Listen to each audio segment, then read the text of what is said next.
Musim depan, kuota pemain asing di Liga 1 2024-2025 bertambah menjadi 8. Pro dan kontrak pun bermunculan, karena regulasi yang dibuat PT Liga Indonesia Baru, PT LIB sebagai operator kompetisi dianggap bisa mematikan potensi pemain lokal.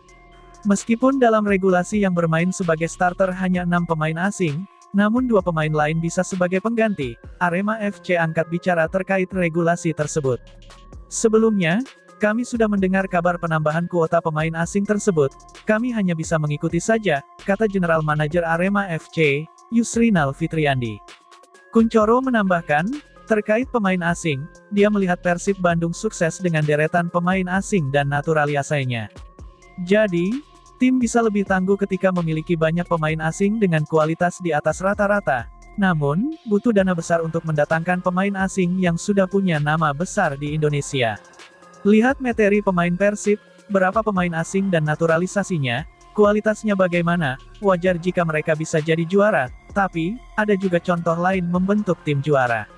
Contohnya PSM musim 2022-2023, secara kualitas tidak diunggulkan, tapi fisik dan fighting spirit tinggi bisa membuat mereka juara, artinya, tinggal memilih rencana yang mana, tegasnya. Jika nantinya Arema memaksimalkan kuota 8 pemain asing, Kuncoro menegaskan jika tim pelatih akan tetap fair, terutama dalam memberi kesempatan kepada pemain. Pemain asing tidak ada garansi jadi starter, kalau performanya turun, ia digantikan pemain lain yang sedang bagus, jadi, pemain lokal tidak perlu takut kalah bersaing atau minder, terangnya. Hanya saja, Arema belum mengambil keputusan apakah mereka akan memaksimalkan kuota tersebut. Mereka memilih berkomunikasi dengan pelatih baru lebih dulu, kami akan melihat situasi nanti seperti apa, lanjutnya. Sementara, asisten pelatih Arema FC, Kuncoro menambahkan jika regulasi itu harus dilihat tujuan utamanya, kalau tujuan meningkatkan kompetisi, ya tidak masalah, mau atau tidak, pemain lokal harus bisa bersaing, karena kami hanya bisa mengikuti regulasi, kata Kuncoro. Arema FC kebanjiran lamaran dari sejumlah pelatih asing, setelah mengumumkan tidak lagi memakai jasa Widodo Cahyono Putro pada musim 2024-2025. Selain pelatih asing, Singoedan juga banyak mendapatkan lamaran dari sejumlah pemain asing. Hal ini diungkapkan oleh General Manager Arema FC, Yusrinal Fitriandi pada Selasa tanggal 4 Juni tahun 2024. Kalau tawaran dari agen pemain dan pelatih banyak sekali yang masuk ke kami, tapi kalau lamaran secara langsung juga banyak, bahkan mereka pemain dan pelatih sampai menghubungi saya melalui direct message, DM di akun Instagram, ucapnya. Dalam menawarkan diri, para pemain asing ini juga memberikan data pribadi dan cuplikan video. Inal juga merespon lamaran tersebut untuk menjaga hubungan baik Arema FC dengan pemain tersebut.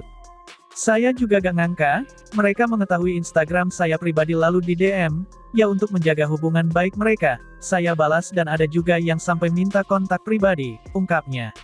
Dalam bursa transfer ini, manajemen Arema FC mengaku telah mengantongi sejumlah nama pemain dan pelatih baru, yang akan didatangkan. Bahkan, proses negosiasi pun telah dilakukan terhadap pemain dan pelatih baru yang akan didatangkan ini. Untuk pelatih, Arema FC telah mengantongi 3 kandidat yang kini telah mengerucut dalam proses negosiasi. Rencananya dalam waktu dekat ini, pelatih baru tersebut akan segera diumumkan. Dalam langkah mengejutkan, Arema FC telah memutuskan untuk menunjuk pelatih asing baru, dalam upaya meningkatkan performa tim di musim 2024-2025. Klub yang berbasis di Malang ini, sebelumnya mengisyaratkan akan menunjuk pelatih yang familiar dengan karakter tim. Namun, berdasarkan informasi terbaru, Arema FC memilih untuk mengambil arah berbeda. Menurut sumber internal, pelatih yang dipilih oleh manajemen Arema berasal dari Brasil. Pilihan ini menandai perubahan strategi, setelah 7 musim terakhir di bawah asuhan pelatih asing dari berbagai negara, seperti Portugal, Chili, Argentina, Bosnia, dan Serbia. Dalam memilih pelatih baru, Arema tidak hanya mengutamakan pengalaman, tapi juga kecakapan dalam memahami dan menyesuaikan diri dengan sepak bola Indonesia. Sosok pelatih Brasil ini, diyakini memiliki kemampuan adaptasi yang cepat, terbukti dari kesuksesan pelatih-pelatih Amerika Latin lainnya di Indonesia, seperti Fabio Lefundes dan Marcio Souza. Sumber internal klub mengatakan, pemilihan pelatih asing ini diharapkan dapat meningkatkan kepercayaan diri tim, sesuai dengan tradisi Arema yang selalu memiliki pelatih asing. Dari 3 kandidat yang telah mengerucut, manajemen Arema FC berjanji akan segera mengumumkan kepala pelatih yang terpilih dalam waktu dekat. Fans dan penggemar Arema, yang dikenal sebagai Aremania, tentunya menantikan dengan penuh antusiasme arah baru yang akan diambil oleh tim kesayangan mereka. Kami mempertimbangkan banyak hal dalam memilih pelatih, termasuk bagaimana mereka dapat beradaptasi dengan visi dan misi Arema FC, serta bisa membawa semangat baru bagi tim, ujarnya. Dari 3 nama saat ini sudah mengerucut, ya tunggu saja, nanti akan segera kami umumkan, tandas General Manager Arema FC, Yusrinal Fitriandi. Di sisi lain, wacana Arema FC menjadikan Stadion Suprijadi sebagai kandang baru kian santer terdengar. Persetujuan PSSI dan PT LIB masih dinanti, namun sejumlah perbaikan, termasuk memisahkan sektor VIP dan pemain, dikabarkan segera dilakukan untuk memenuhi standar Liga 1. Ya, nanti ada perbaikan lagi dari tim Arema Malang, kata Kepala Dinas Pemuda dan Olahraga Dispora Kota Blitar, M. Amin Nurholis, pada Kamis, tanggal 6 Juni tahun 2024.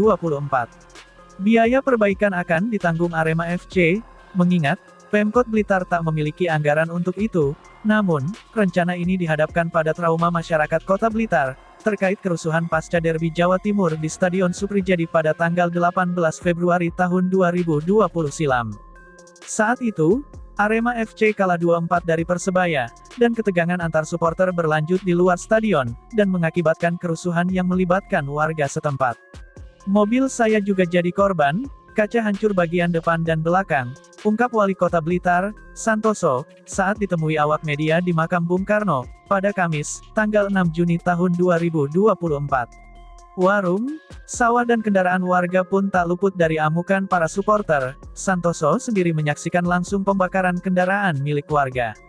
Nah, menghilangkan trauma ini yang gak semudah dibayangkan, tragedi Kanjuruhan yang merenggut ratusan nyawa, semakin memperparah trauma masyarakat, tegas Santoso.